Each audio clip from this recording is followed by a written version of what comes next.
Assalamualaikum warahmatullahi wabarakatuh. Nama saya Royanatul Fitri. Saya dari Universitas Bina Sarana Informatika Keramat 98. Sini saya akan menganalisis jaringan kerja proyek pembukaan gerai kopi lokal kita, di mana network diagram. Kita langsung mulai ya.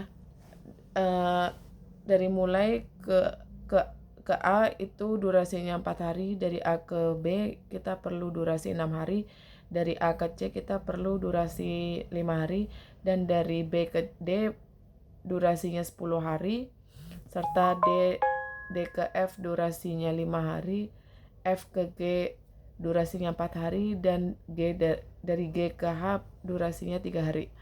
Nah, fokusnya kita harus menemukan urutan aktivitas yang menentukan penyelesaian proyek yang paling cepat. Selanjutnya ada data aktivitas proyek, aktivitas pendahulu, dan durasi masing-masing pekerjaan. Di kode A, aktivitasnya studi kelayakan lokasi. Pendahulunya tidak ada, durasinya 4 hari. Dan kode B, aktivitas perizinan usahanya, pendahulunya di A, durasinya 6 hari. Serta kode C, desain interior, aktivitasnya desain interior, pendahulunya A, durasi harinya sekitar 5 hari. Dan D, renovasi pembangunan, pendahulu BC, durasi 10 hari. E, mengadakan peralatan, pendahulunya C, durasi 6 hari. Yang F, rekrutmen karyawan, pendahulu D, durasinya 5 hari. Dan G, pelatihan karyawan, pendahulu F, durasi 4 hari. Yang kode H, aktivitasnya uji coba operasional, pendahulunya E sama G, durasinya 3 hari. Ini catatan, aktivitas D harus menunggu B dan C selesai dulu, sedangkan yang H harus menunggu E dan G selesai. Oke, selanjutnya penjelasan data aktivitasnya, makna pendahulu, dan durasi dalam proyek.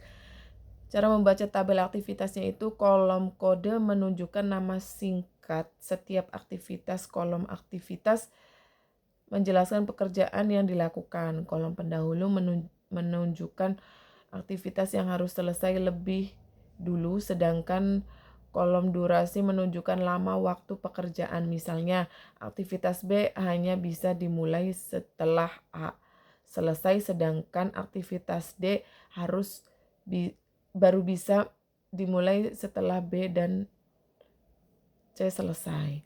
Nah, hubungan antar pekerjaan itu, data ini memperlihatkan bahwa proyek tidak selalu berjalan satu persatu.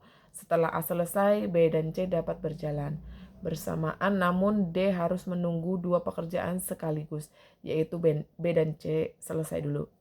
Begitu juga H harus menunggu E dan G selesai karena uji coba operasional membutuhkan peralatan yang tersedia serta karyawan yang sudah dilatih.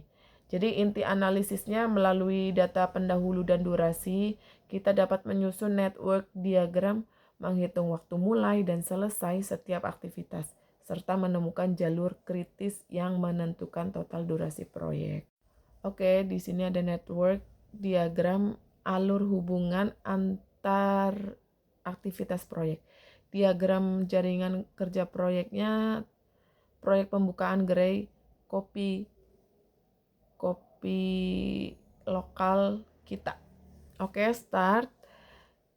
Yang A bisa dilihat ya, dari A skala aktivitasnya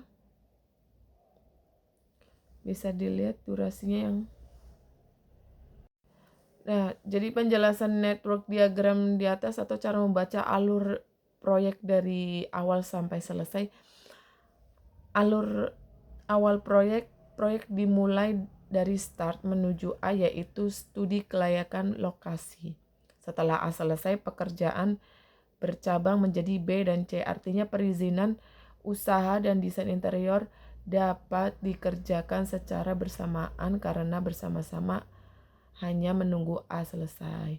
Aktivitas yang bergabung, aktivitas D, yaitu renovasi pembangunan, dapat dimulai setelah B dan C selesai. Hal ini menunjukkan adanya ketergantungan ganda. Selanjutnya dari D, proyek berjalan ke F dan G. Di sisi lain, C juga mengarah ke E karena pengadaan peralatan harus menyesuaikan desain interior. Tahap akhir proyeknya aktivitas H atau uji coba operasional dilakukan setelah E dan G selesai. Artinya, uji coba harus dapat dilakukan jika peralatan sudah tersedia dan karyawan sudah selesai dilatih. Setelah H selesai, proyek mencapai finish dan gerai siap beroperasi. Oke, adapun tabel perhitungan ES, EF, LS, dan LF. Hasil forward pass dan backward pass-nya seperti ini. Nah, penjelasan perhitungannya, forward pass ES dan EF dihitung dari awal proyek ke akhir proyek. Aktivitas A dimulai pada hari ke-0 dan selesai pada hari ke-4. Setelah itu B dan C dapat dimulai pada hari ke-4. Aktivitas D menunggu B dan C sehingga D baru dapat dimulai pada hari ke-10. Perhitungan maju berakhir pada H dengan EF sebesar 32 hari. Jadi makna slack-nya, slack adalah waktu longgar suatu aktivitas jika ES dan sama dengan LS dan EF sama dengan LF, IF. Maka aktivitas tersebut tidak memiliki slack dan termasuk aktivitas kritis. Pada tabel aktivitas C memiliki slack 1 hari dan E memiliki slack 14 hari. Sedangkan A, B, D, F, G, dan H termasuk aktivitas kritis. Nah, ini ada tabel jalur kritis dan total durasi. Jalur kritis adalah rangkaian aktivitas yang menentukan total waktu proyek. Pada proyek ini aktivitas A, B, D, F, G, dan H tidak memiliki waktu longgar. Karena itu apabila salah satu aktivitas pada jalur ini terlambat, penyelesaian proyek juga akan ikut mundur. Kesimpulan, total durasi proyek paling cepat adalah 32 hari. Sedangkan kesimpulan akhir dari ringkasan analisis proyek, hasil utamanya berdasarkan network diagram dan perhitungan CPM, proyek pembukaan gerai kopi lokal kita dapat diselesaikan paling cepat dalam waktu 30 hari. Durasi ini diperoleh dari jalur kritis A ke B, ke D, ke F, ke G, dan ke H. Aktivitas kritisnya, aktivitas A, B, D, F, G, dan H harus dijaga agar tidak terlambat karena tidak memiliki waktu longgar.